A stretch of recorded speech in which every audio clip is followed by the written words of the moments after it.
Romabii Awolo icho edwe keje klen kuku ke ashikuku ni di Nyɔŋmɔ ke enyo Abraham hemɔkɛyeli ake nɔkwɛmɔnɔ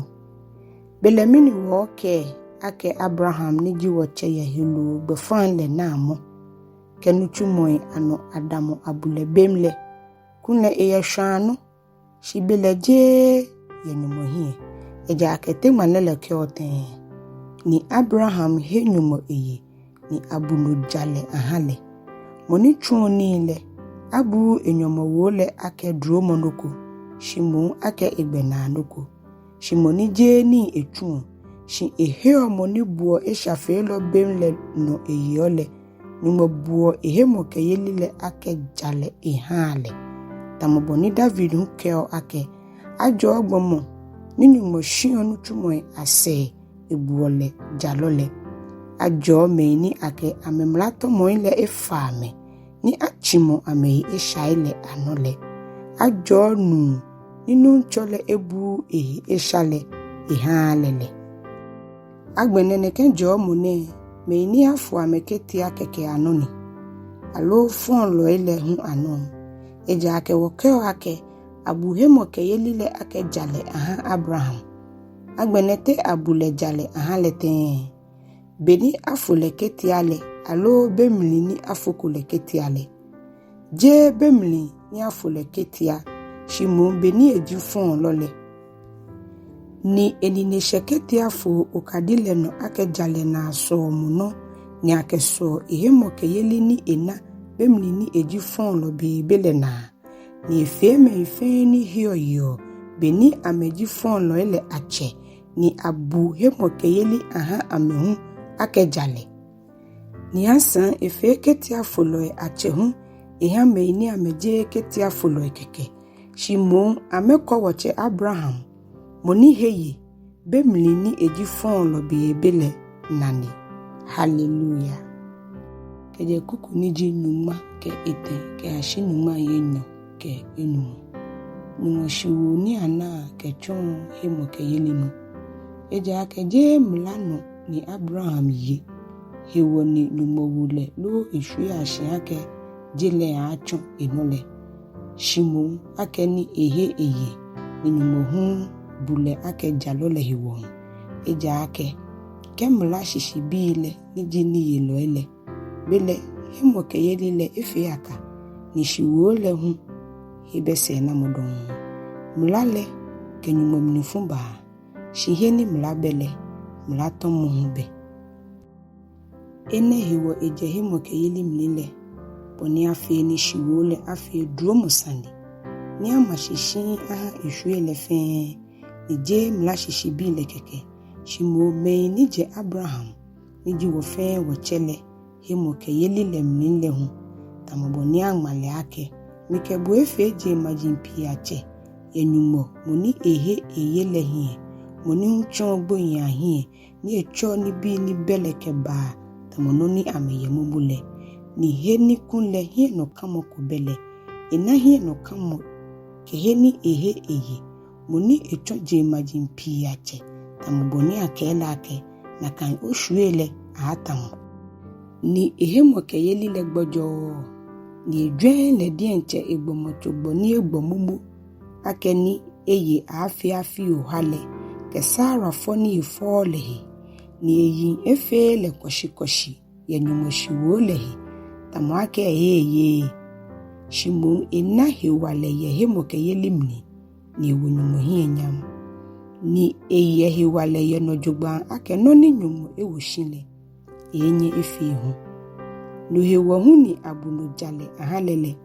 shije le keke hewo amake abunu jale ahalele shimo wo meini ababu aha wole hu hewo wo meini wo heo moni te wo nuncho Yesu Kristo shikeje gboyin atenle no wo yole shi akele ha ye wo tomo ile ahewo ni atele shi ku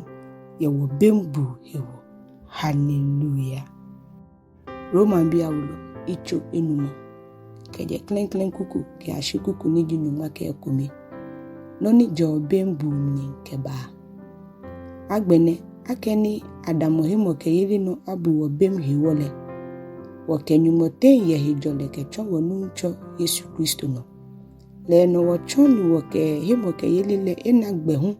kɛba dromo ni wɔyɔ mni nemni ni wɔnya yenyumanu nyamle ni wɔhie kanu le hiwo shije ene kɛkɛ shimu wɔnya ye amanehunu amnuhu ejake wɔliake amanehunu le tsɔ hie mi amokɛba ni hie mi amotsɔ su ni sanyumo hie kɛba ni su ne tsɔ hie no kamo kɛba ni hie no kamo le efe folo ejake atsɔ mumo kronkron ni ake hawo le no afɔse nyumo suomo awo wɔtui amne ejake bemni ni wɔyiwa le bebe Kristo bagbo ye be ni samni ehame ni efe nyumo suomo nani ejake papako dani moko agbo aha jaloko ni mo papako hiwole ekole moko ashi chichi ake yegbo shinyumo jio le dienche esuomo ni ekesumo wole shin echon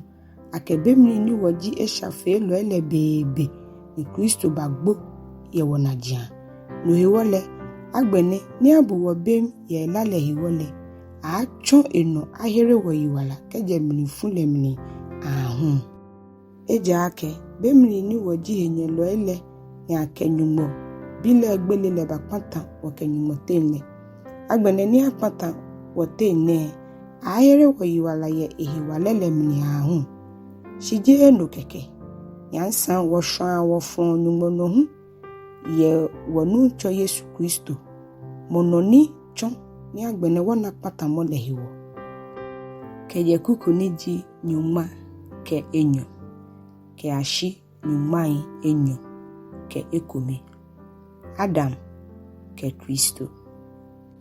agbene gbomo komeno esha chon keba jele mi nigbele chon esha no keba oni fe ne nigbele le chengegbe me fe ejake amefe shale esha ye jin dani aha mlale shake ni mla behi wole abu esha le hi akonta kene gbele le yima nchekeje Adam yuno keba shi Mose yuno ye me poni efeku esha ni tamo Adam no tomo le ano Adam ni jimo ni baabale ifunile shinyuma dromo no ke no le tamo shigbe mo no le ejake kemo kome le shigbe mo le hiwo me pi le gboile nyuma dromo le ke no ni chogbo mo kome ni ji Yesu Kristo le dromo no bale fakete ke no ha me pi le ahun ni sroto ye nyuma no ke no le ke esha ni chomo kome no ke balemni ejake mo kome he esha ni akojole ehebua mo le fe fobu shidromo ni jeme pi anotomo mni le chon bembuu ejake kemo kome shigbe mo le hiwoje ni gbele chon na kan mo kome le no ye manchele bele menye na dromo ke jale no ke no ni fakete ke no le a chon mo kome ni ji Yesu Kristo le no aye manche ye walamli ahun no hiwole agbene tamoboni achon mo kome shigbe mo no abugbeme fe fole na kan no ken achon mo kome jale no abugbeme fe awala bem ejake tamoboni achon mo kome le to egbele le no aha me pi chomo eshafe lo ele na kan no achon mo kome le to ebo le no aha me pi hu achomo jaloi shimlale babotemni koni no tomo le afa keteke no shiheni esha fayele dromo le fa keteke no ye jen koni bono ni esha le yimanche ye gbele mnile na kaino dromo le achon jale no aye manche ke anaa no walamni ye Yesu Kristo wonu chole hiwo hallelujah.